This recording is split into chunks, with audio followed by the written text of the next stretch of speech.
ഭൂമധ്യരേഖയായിട്ടുള്ള ആ ഒരു ബന്ധമാണ്. അപ്പോൾ ഭൂമധ്യരേഖയ്ക്ക് മുകളിലേക്ക് 23 ഡിഗ്രി സൂര്യൻ മുകളിലേക്ക് സഞ്ചരിക്കും, താഴേക്കും സൂര്യൻ എല്ലാ വർഷവും സഞ്ചരിക്കും. ഉത്തര ധ്രുവത്തിൽ നിൽക്കുന്ന അത്രയും കാലം ദേവന്മാർക്ക് പകലെന്നാണ്, ദക്ഷിണായനം നിൽക്കുന്നത്രയും കാലം ദേവന്മാർക്ക് രാത്രി.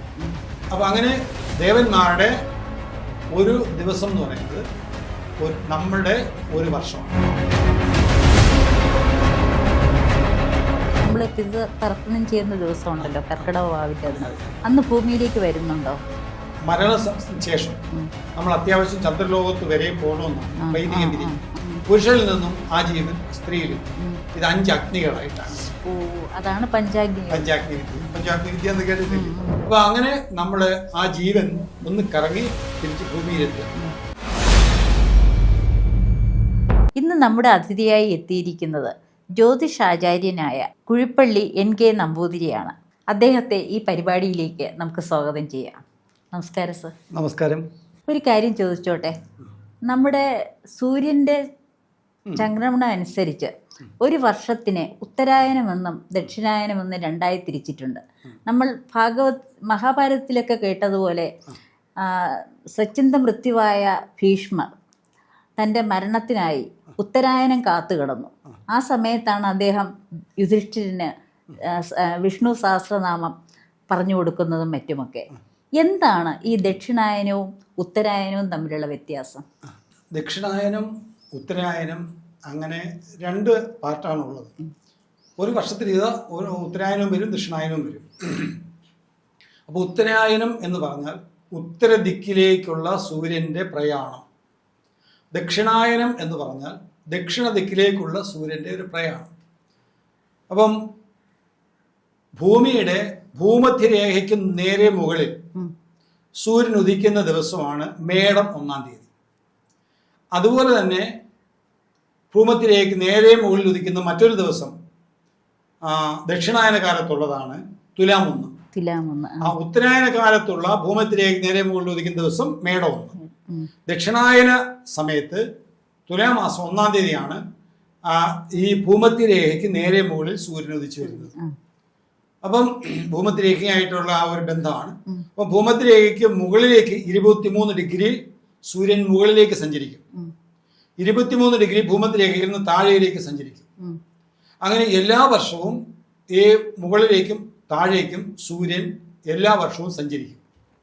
അപ്പം 23 ഡിഗ്രി മുകളിലേക്ക് പോകുന്ന മേടമാസം 1-ാം തീയതി മുതൽ ഇടവം മിഥുനം മേടം ഇടവം മിഥുനം 3 മാസം കൊണ്ട് പരമാവധി ഉത്തര ധ്രുവത്തിൽ മുകളിലെത്തി നിൽക്കും സൂര്യൻ. അത് കഴിഞ്ഞാൽ മിഥുനമാസം 31 കഴിയുന്നതോട് കൂടി തിരിച്ച് ആ ദക്ഷിണായനത്തിലേക്ക് യാത്ര ആരംഭിക്കും. അതുപോലെ തന്നെ ധനുമാസം 31 വരെ, ഈ കർക്കിടക മാസം മുതൽ, കർക്കിടക 1 മുതൽ ധനുമാസം 1-ാം തീയതി ധനുമാസം 31-ാം തീയതി വരെയുള്ള സമയം ദക്ഷിണായനത്തിലാണ് സഞ്ചരിക്കുന്നത്. മകരമാസം മുതൽ 6 മാസം ഉത്തരായനം എന്നുമാണ് പറയുന്നത്. അപ്പം കർക്കിടകം മുതൽ 6 മാസം ദക്ഷിണായനം, ഈ മകരം മുതൽ 6 മാസം ഉത്തരായനം.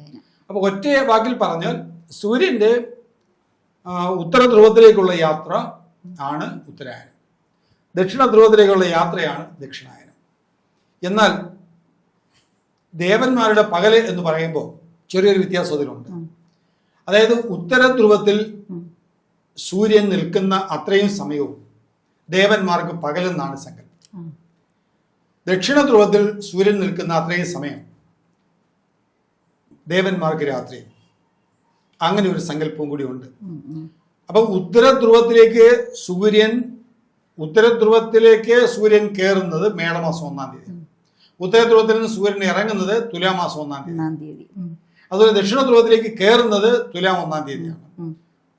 അതുപോലെ ദക്ഷിണ ധ്രുവത്തിലേക്ക് കയറുന്നത് 1-ാം തീയതിയാണ്. ദക്ഷിണ ധ്രുവത്തിൽ സഞ്ചരിക്കുന്ന സമയം പിന്നെ ദക്ഷിണ ധ്രുവത്തിലേക്ക് തീരുന്നത് മേടമാസത്തിലാണ്. മേടമാസം 1-ാം തീയതിക്ക് മുമ്പ് അത് തീരും. അപ്പം അങ്ങനെ ഉത്തര ധ്രുവത്തിൽ സൂര്യൻ സഞ്ചരിക്കുന്ന സമയമുണ്ട്, ദക്ഷിണ ധ്രുവത്തിൽ സൂര്യൻ നിൽക്കുന്ന സമയമുണ്ട്. ഉത്തരായനവുമുണ്ട്, ദക്ഷിണായനവുമുണ്ട്. ഇത് രണ്ടും അങ്ങോട്ടും ഇങ്ങോട്ടും ഉണ്ട്. അപ്പം ഉത്തര ധ്രുവത്തിൽ നിൽക്കുന്ന അത്രയും കാലം ദേവന്മാർക്ക് പകലെന്നാണ്, ദക്ഷിണായനം നിൽക്കുന്നത്രേ കാലം ദേവന്മാർക്ക് രാത്രി. അപ്പൊ അങ്ങനെ ദേവന്മാരുടെ ഒരു ദിവസം എന്ന് പറയുന്നത് നമ്മളുടെ ഒരു വർഷമാണ് ദേവന്മാരുടെ ഒരു ദിവസം. അപ്പൊ പകൽ മനസ്സിലായല്ലോ, പകല് ഉത്തര ധ്രുവത്തിലേക്ക് പോകുന്നവർ കൂടി ആ കൂടുതൽ പ്രകാശം അവിടെ നിൽക്കും. സൂര്യൻ അവിടുന്ന് ഇറങ്ങി തിരിച്ചു പോരുന്നത് വരെ തിരിച്ച് ആ ഉത്തര ധ്രുവത്തിൽ നിന്ന് ഇറങ്ങുന്നത് വരെ ഉത്തര ദിക്ക് പ്രകാശമാനമായിരിക്കും. മറ്റേ ദക്ഷിണ ദിക്കിലും അതുപോലെ പ്രകാശമാനമായിരിക്കും ദക്ഷിണായനത്തിൽ നിൽക്കുമ്പോൾ. അപ്പൊ അതുകൊണ്ട് ഈ 23 ഡിഗ്രി മുകളിലേക്കും 23 ഡിഗ്രി താഴേക്കും വരുന്ന ഈ സമയത്തെയാണ്, ആ സമയത്തിലൂടെയുള്ള സൂര്യന്റെ സഞ്ചാര സമയം, ആ പാതകളാണ് നമുക്ക്. അത് എന്തുകൊണ്ട് സംഭവിക്കുന്നതെന്ന് വെച്ചാൽ ഭൂമിക്ക് 5 ഡിഗ്രി ചെരിഞ്ഞാണ് ഭൂമിയുടെ അച്ചുതണ്ട്. അപ്പൊ അച്ചുതണ്ട് ഇങ്ങനെ കുറച്ച് ചെരിവുള്ളത് കൊണ്ടാണ് ഇത് സംഭവിക്കുന്നത്. അതേപോലെ തന്നെ ഈ 23 ഡിഗ്രി അങ്ങോട്ടും പോകുന്നത്. പിന്നെ മാത്രമല്ല, സൂര്യൻ ഭൂമത്തിലേക്ക് നേരെ മുകളിൽ ഉദിക്കുന്ന ദിവസം പ്രത്യേക ദിവസമാണ്. അപ്പൊ അത് മേഷാദോ പകലേറും നൂരാവുന്നത്ര കുറഞ്ഞു പോകുന്നൊക്കെ ഒരു നിയമമുണ്ട് മേഷാദിയിൽ. അപ്പൊ അങ്ങനെ ഒരു നിയമമുണ്ട്. അപ്പം മേടമാസം മുതൽ അങ്ങോട്ടുള്ളത് തുലാമാസം വരെ ദേവന്മാർക്ക് പകലും, തുലാം മുതൽ പിന്നെ മേടം മാസം വരെ ഉള്ള ആ ദക്ഷിണായന കാലത്ത് രാത്രി എന്നൊരു സങ്കല്പമാണ്. എന്നാൽ ദക്ഷിണായനം ഉത്തരായനം എന്ന് പറയുന്നത് ഉത്തരദിക്കിലേക്ക് സൂര്യൻ സഞ്ചരിക്കുന്ന സമയമാണ്. അത് മകരമാസം 1-ാം തീയതി മുതൽ മിഥുനം വരെയാണ്. ആ വ്യത്യാസം മനസ്സിലായി. ഇനി മിഥുനമാസം 31-ാം തീയതി കഴിഞ്ഞ്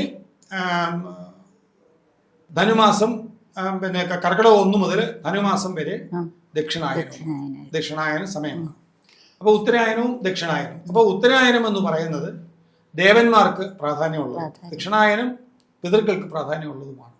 അപ്പൊ ദക്ഷിണായനം തുടങ്ങുന്ന സമയമാണ് കർക്കിടക മാസം. അപ്പൊ കർക്കിടക മാസത്തിലാണ് നമ്മൾ കറുത്തവാവ് ബലിയിടുന്നത്. അതായിരിക്കും അല്ലെ കർക്കിടക ബലിക്ക് ഇത്രയധികം പ്രാധാന്യം നൽകിയിട്ടുള്ളത്.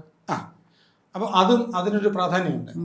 അതായത് നമ്മുടെ ദേവലോകം എന്നൊരു സങ്കല്പത്തിൽ നമ്മള് ഗണ്ഡകി നദി, അതുപോലെ ഈ ഹിമാലയത്തിന് വടക്കു ഭാഗം നന്ദനോദ്യാനം ഒക്കെ പുരാണങ്ങൾ ഭാഗവതത്തിലൊക്കെ പറയുമ്പോൾ ഈ ഹിമവാന് വടക്കായിട്ടാണ് അത് പറയുന്നത്. ഹിമവാന് വടക്ക്, ഹിമാലയത്തിന് വടക്ക്. അപ്പൊ അവിടെയാണ് ശരിക്കും യഥാർത്ഥത്തിൽ കൈലാസമൊക്കെ വരുന്നത്.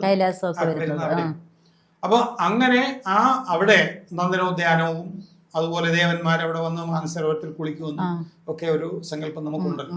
അപ്പൊ അങ്ങനെ ആ ദേവന്മാരുടേതായ ഒരു ദിക്ക് എന്നുള്ള നിലയ്ക്ക്, ഉയർന്ന ഒരു ദിക്ക് എന്നുള്ള നിലയ്ക്ക് നമ്മൾ പിന്നെ കൈലാസവും ആ ഭാഗമായിട്ട് വരുന്ന സ്ഥലങ്ങളെ പിന്നെ ഈ ഹിമവാന് അങ്ങേ സൈഡിലായിട്ട് പറയും. അപ്പോ ഈ ദേവന്മാരുടെ ലോകത്തേക്ക് സൂര്യൻ ദേവന്മാരുടെ പകലെന്ന് പറഞ്ഞു. ഇപ്പൊ മേടമാസം 1-ാം തീയതി മുതൽ സൂര്യൻ ഉത്തര ധ്രുവത്തിൽ കയറിയിട്ട് ഈ ഉത്തര ധ്രുവത്തിന്റെ ഏറ്റവും ടോപ്പിലേക്ക് പോവുകയാണ്. 23 ഡിഗ്രി.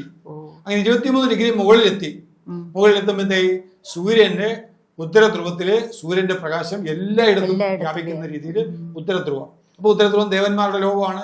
അപ്പൊ ദേവന്മാർക്ക് ആ സമയത്ത് പകലാണ് എന്ന് പറഞ്ഞു. ഇനി അത് കഴിഞ്ഞ് 3 മാസം ഉണ്ട് ആ പകല്. ഇപ്പൊ നട്ടുച്ചയായി. പിന്നെ കർക്കിടകം 1 എന്ന് പറഞ്ഞാൽ ദേവന്മാരുടെ നട്ടുച്ചയാണ്. അതെങ്ങനെയാന്ന് മനസ്സിലായല്ലോ. 23 ഡിഗ്രി മുകളിലോട്ട് കയറി വീണ്ടും 23 ഡിഗ്രി താഴോട്ട് വരുന്ന അത്രയും സമയം ദേവന്മാർക്ക് പകലാ. സൂര്യന്റെ ഉത്തര ധ്രുവത്തിൽ സഞ്ചരിക്കുന്ന അത്രയും സമയം. അപ്പം ആ 6 മാസക്കാലം ദേവന്മാർക്ക് പകലാണ്. അപ്പൊ പകല് നട്ടുച്ചയാകുമ്പോൾ ഏകദേശം ഒരു 3 മാസം കഴിയുമ്പോൾ നട്ടുച്ചയായി. അപ്പൊ നട്ടുച്ചയാകുമ്പോൾ ഇവര് ഭക്ഷണമൊക്കെ കഴിച്ച്, ഉച്ചയ്ക്കാണല്ലോ നമ്മൾ സാധാരണ ഭക്ഷണം കഴിക്കുന്നത്, ആ രീതിയിൽ ദേവന്മാര് ഭക്ഷണമൊക്കെ കഴിച്ച് തൃപ്തരായിരിക്കുന്ന സമയമാണ് മിഥുനമാസം കഴിയുമ്പോൾ മുതൽ. ഉച്ച കഴിഞ്ഞുള്ള സമയമാണ്. പിന്നെ കർക്കിടകം തുടങ്ങാണ്. അപ്പൊ ദേവന്മാര് സന്തോഷവാന്മാരായിരിക്കുന്ന സമയത്ത് പിതൃക്കൾക്ക് ബലി കൊടുക്കുക എന്നുള്ള ഇതാണ് പ്രാധാന്യം. അപ്പം അതുകൊണ്ട് മിഥുനമാസം 31 ദേവന്മാരുടെ നട്ടുച്ച കഴിഞ്ഞ് ഭക്ഷണമെല്ലാം കഴിഞ്ഞ് അവര് വിശ്രമിക്കുന്ന സമയമാണ്. പിതൃക്കളെ ഈ നമ്മൾ തർപ്പണം ചെയ്യുന്ന ദിവസം ഉണ്ടല്ലോ കർക്കിടക വാവിന്റെ, അന്ന് ഭൂമിയിലേക്ക് വരുന്നുണ്ടോ ആ പിതൃക്കളോ? അത് പറയാം. അതായത് ഇപ്പോ നമ്മുടെ മരണശേഷം നമ്മൾ അത്യാവശ്യം ചന്ദ്രലോകത്ത് വരെ പോകണമെന്നാണ് വൈദിക വിധി. ചന്ദ്രലോകം വരെ നമ്മൾ ചെല്ലണം. അവിടുന്ന് ആ ചന്ദ്രലോകത്ത് നിന്ന് പഞ്ചാഗ്നി വിദ്യ എന്ന് പറയുന്ന ഒരു ഉപനിഷത്തിൽ പറയുന്ന ഒരു വിദ്യ, അതിലൂടെ അത് ചന്ദ്രനിൽ നിന്നും ആ ചന്ദ്രമസിൽ അത് ദേവന്മാരെ ഈ ജീവനെ ഹോമിക്കുമെന്നാണ്. നമ്മുടെ ജീവനെ ഹോമിച്ച് അവിടുന്ന് അത് മേഘത്തിൽ വരും. മേഘത്തിൽ നിന്ന് അത് മഴയായിട്ട് ഭൂമിയിൽ നിന്ന് അത് ഭക്ഷണമായിട്ട് വ്രീഹിയവാദികളായിട്ടുള്ള ഭക്ഷണങ്ങളായിട്ട് പുരുഷനിലെത്തും. പുരുഷനിൽ നിന്നും ആ ജീവൻ സ്ത്രീയിലെത്തും. ഇത് 5 അഗ്നികളായിട്ടാണ് അതാണ് പഞ്ചാഗ്നി വിദ്യ. പഞ്ചാഗ്നി വിദ്യ എന്ന് കേട്ടിട്ടില്ലേ? അതാണ് ഈ 5 അഗ്നികൾ. അപ്പൊ ഇതില് ആദ്യമേ ദേവന്മാരാണ് ചന്ദ്രമസി ഇത് ഹോമിക്കുന്നത് ജീവനെ. അവിടുന്ന് അത് മഴയിലെത്തി, മഴയിൽ നിന്ന് ഭൂമിയിലെത്തി, ഭൂമിയിൽ നിന്ന് വ്രീഹിയവാദികൾ ഭൂമിയിൽ അത് ഒരു ഹോമിക്കുകയാണ് മഴയായിട്ട്. അപ്പം മേഘങ്ങളിൽ ഹോമിക്കുന്നു. ചന്ദ്രൻ അത് മേഘങ്ങളിൽ ഹോമിക്കുന്നു. മേഘങ്ങളിൽ നിന്ന് അത് പിന്നെ ഭൂമിയിലെത്തുന്നു. ഭൂമിയിൽ അത് വ്രീഹിയവാദികളിലായ ഭക്ഷണങ്ങളിലായിട്ട് മാറി ആ ജീവൻ അവിടെ നിൽക്കുന്നു. അവിടുന്ന് അത് ആ അച്ഛനാകേണ്ടുന്ന ആ വ്യക്തിയിലെത്തുന്നു. അവിടെ നിന്ന് അത് അമ്മയിലെത്തുന്നു. അത് ആ അച്ഛനും ഒരു അഗ്നിയാണ്, അമ്മയും ഒരു അഗ്നിയാണ്, ഈ ഭൂമി ഒരു അഗ്നിയാണ്, പിന്നെ ഈ മഴ ഒരു അഗ്നിയാണ്, ചന്ദ്രൻ ഒരു അഗ്നിയാണ്. ഇങ്ങനെയാണ് അതിന്റെ ഒരു പഞ്ചാഗ്നി വിദ്യ എന്നൊക്കെ പറയത്തില്ല. അപ്പൊ അതാണ്. അപ്പൊ അങ്ങനെ നമ്മള് ആ ജീവൻ ഒന്ന് കറങ്ങി തിരിച്ച് ഭൂമിയിലെത്തുക. അപ്പൊ ഭൂമിയിലെത്തി ആ അച്ഛനിലെത്തി അമ്മയിലെത്തി പുനർജന്മം നടക്കുന്നു. ആ ജന്മത്തിലൂടെ വീണ്ടും അവര് ജീവിക്കുന്നു. ഇതാണ് ആ ഒരു പുനർജന്മ സർക്കിളിനെ സംബന്ധിച്ചുള്ളത്. അപ്പൊ ഇവിടുന്ന് ശരീരം ഉപേക്ഷിച്ച് കഴിഞ്ഞാൽ അവർക്ക് ചില കാര്യങ്ങളുണ്ട്. ഇപ്പൊ ഉദാഹരണം പറയാം. ഇപ്പം